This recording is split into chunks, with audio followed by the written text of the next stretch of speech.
Hello and welcome to the Beginner Quilt Along. I am so excited to teach you guys about quilting. This is a passion of mine and I have a lot to say about it. We are going to start at the very beginning, and that is with the fabric that you are going to use to make your quilts and the other supplies that you're going to need. I am going to do a whole other video on sewing machines. But for right now, let's talk about the fabric. For the beginner quilt along, I am going to be having there are three options in your pattern. One is for yardage. You can buy fabric at any fabric store by the yard. If you are shopping at Joann, they will not do smaller than a half yard cut, but most of your local quilt shops will cut fat quarters. And many local quilt shops have charm packs. So at basically every step of quilting, there is a way to outsource it except for the piecing. And even that, there are people who are willing to do your piecing for you. So you can choose whatever is best for you. If you buy fat quarters for this quilt, you will not need to do any cutting. So you can put off purchasing some of the other supplies like the cutting mat, the ruler, and the rotary cutter. If you decide that you would like to use fat quarters.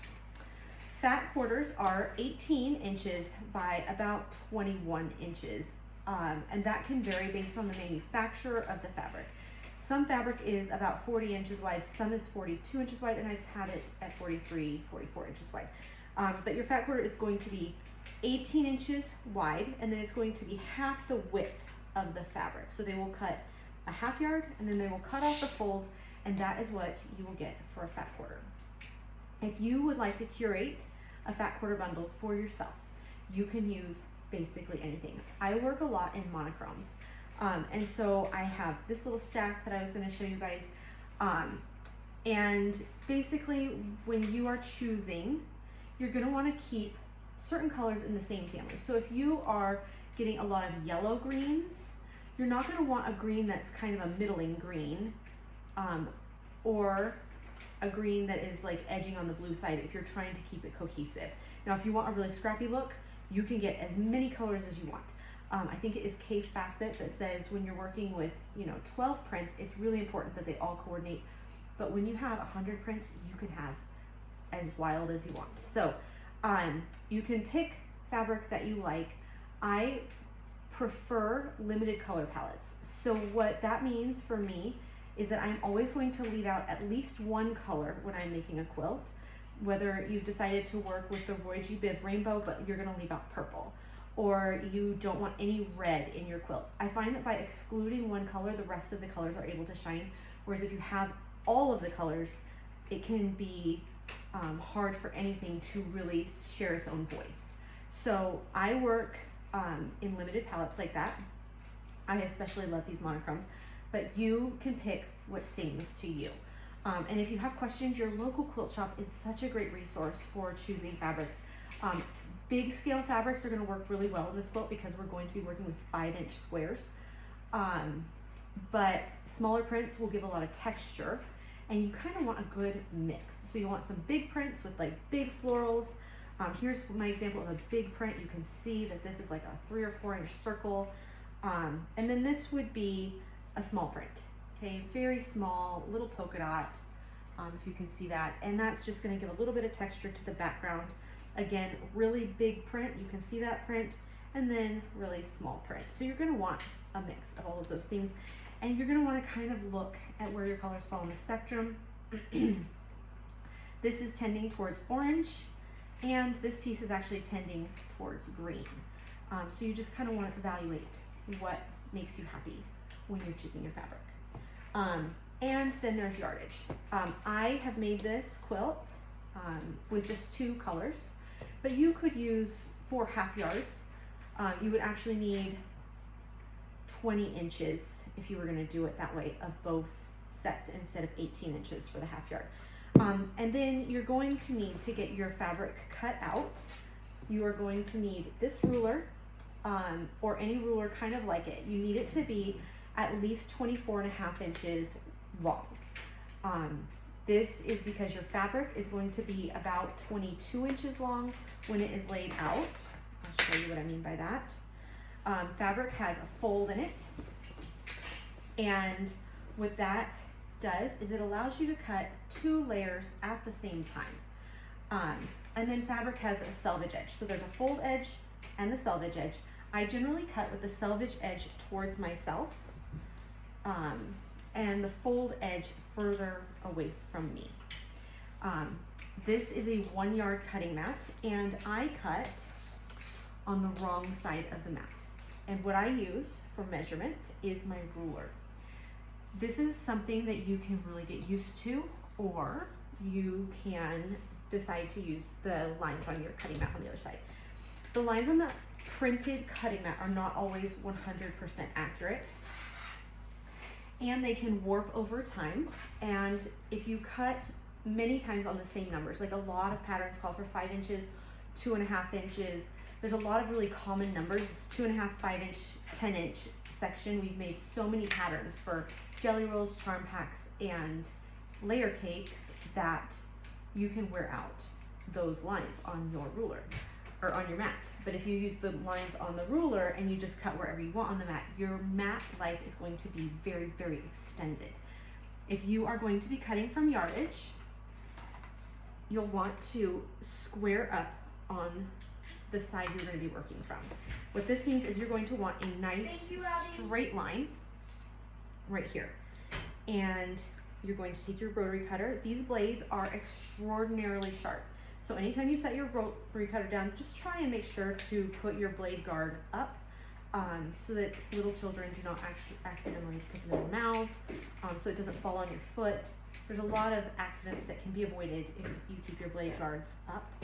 And then when you hold your ruler, you're going to want to have your fingers towards the outside of the ruler. You definitely want to be careful not to accidentally have even a piece of your thumb hanging over this ruler.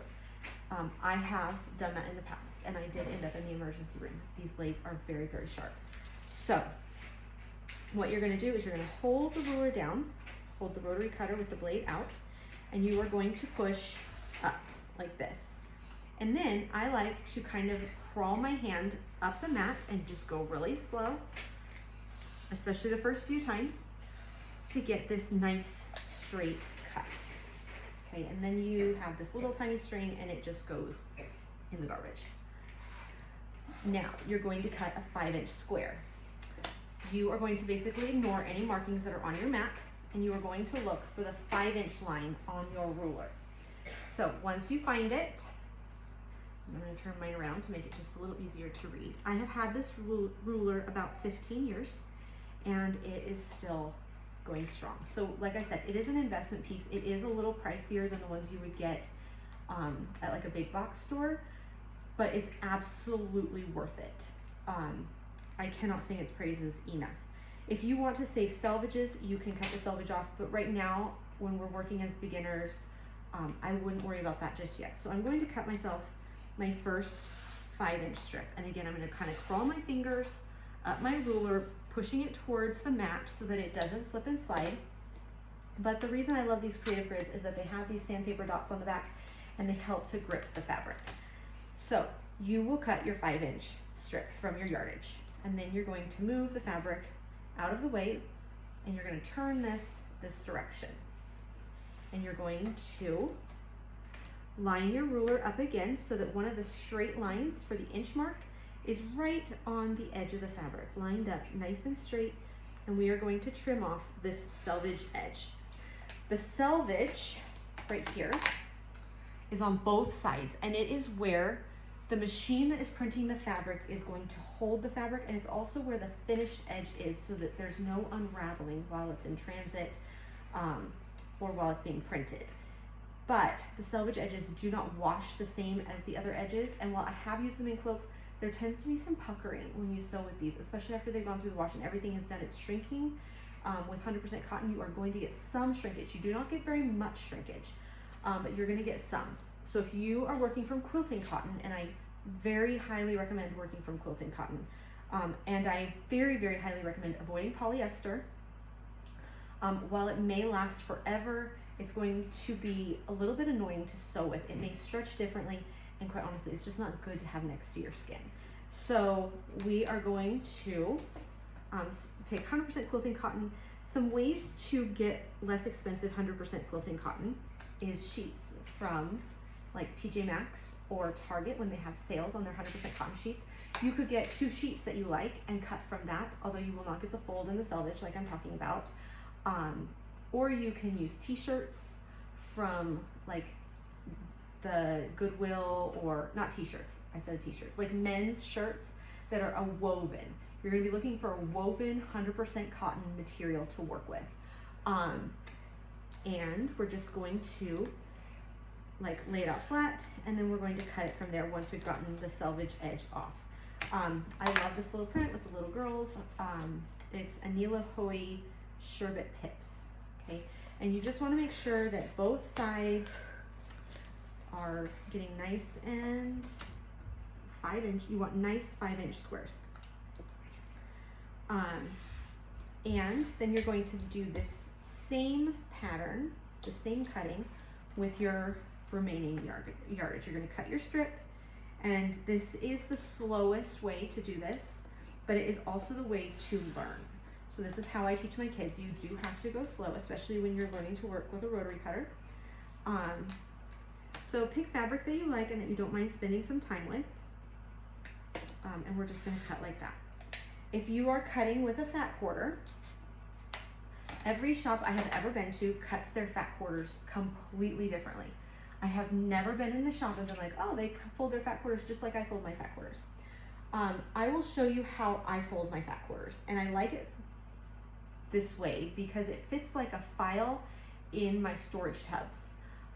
So I can see the fold of the print, so they literally fit 2 across in my storage tub just like this. And so this is why I prefer folding like this. But every shop is going to have how they prefer to fold it. So what I do, if it comes from Moda, it's gonna, oh, I've already cut into this piece before. So this is what a fat quarter looks like if it was complete. And what I prefer to do to fold them is in half like this, and then in half again, and then in half, and then in half. So that is how I store them if I'm not using them. When I go to cut them, let's see if you are a full fat quarter. Looks like you are. Okay. You will probably want to press out all of those wrinkles with your iron. When we are talking about pressing with an iron, we are literally going to take the iron and just press it. It's not this stretchy movement. We don't want to stretch the fabric. And I don't personally use any steam, although I do occasionally use starch. But at this point, I would just use a hot iron to try and get these really ingrained wrinkles out. You can even get it damp and hang it up and leave it overnight, and the wrinkle will probably come out that way too. But for the sake of expediency, while I'm showing you what I'm doing, we're gonna just leave the wrinkles in. Wrinkles will make cutting more difficult, so I do recommend getting those out if you can. So we've cut off that selvage edge all the way across. When we're working with fat quarters, that is my first step. We cut the selvage edge off and we just set it to the side. If it has cute writing on it and you want to save it, you know, put it in a little baggie. Most selvages are garbage. And now we are going to straighten this edge. And what I mean by straighten is we are going to get to the place where we are cutting the least amount at least one spot. Many times fat quarters are cut slightly crooked. This is why in my shop, when I cut fat quarters for my kids, I do cut an extra ½ inch on one side, and that lets you straighten up your fat quarters. It's really important to me that you get the full 18 inches to be useful. So here is the scrap that I just pulled off from straightening. You can see it's not very big. I could probably have made it smaller, but I wanted you to be able to see what I was doing. And now we're going to cut a 5-inch piece, just like we would have done with the yardage. So we're going to line the ruler up the 5-inch mark on the edge of the fabric. So we're lining the ruler up with the fabric. It doesn't matter what is underneath it, try and ignore that. And we are going to cut a nice straight line here that is 5 inches.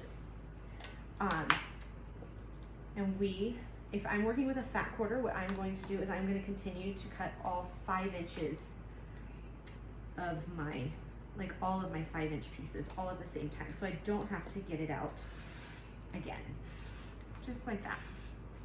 And then we're going to line up this 5-inch mark on this next spot.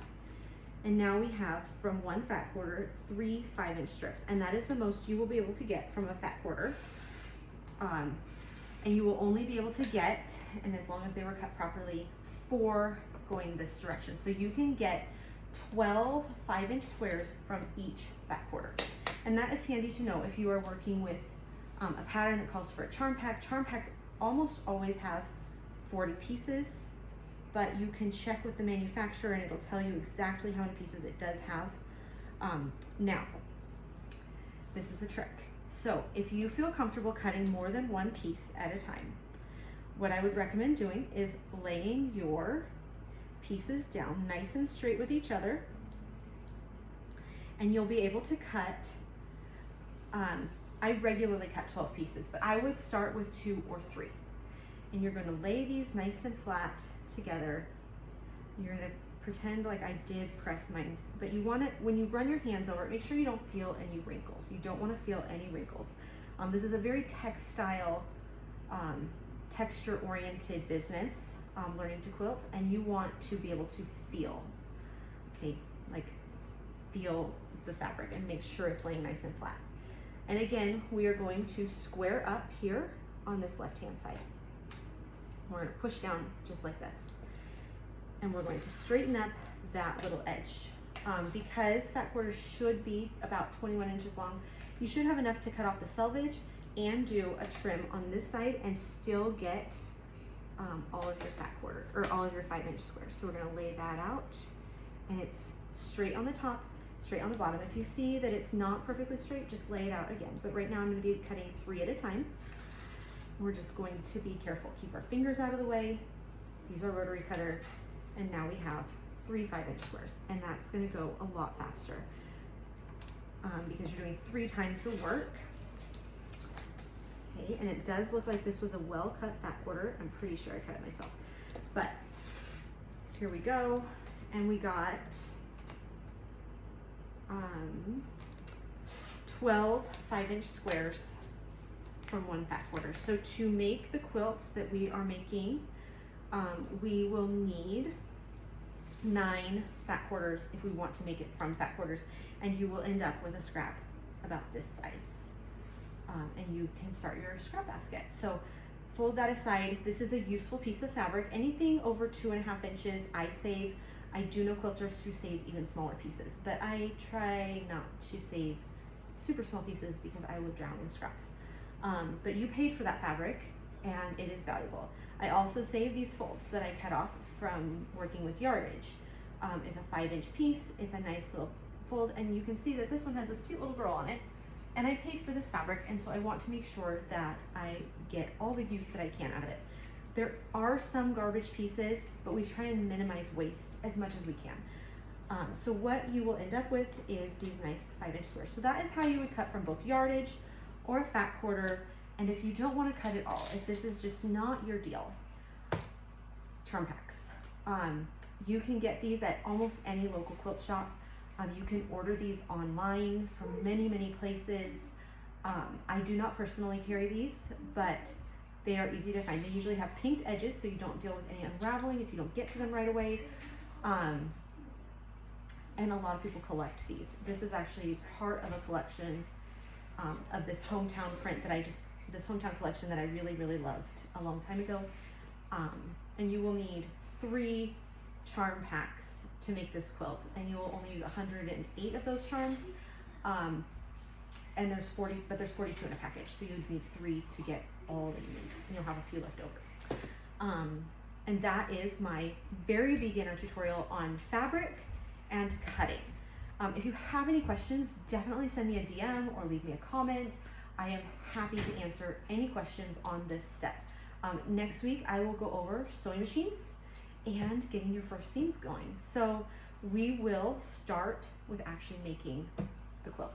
If you have any feedback, I'd also appreciate that. So have a wonderful day, and we will see you next week.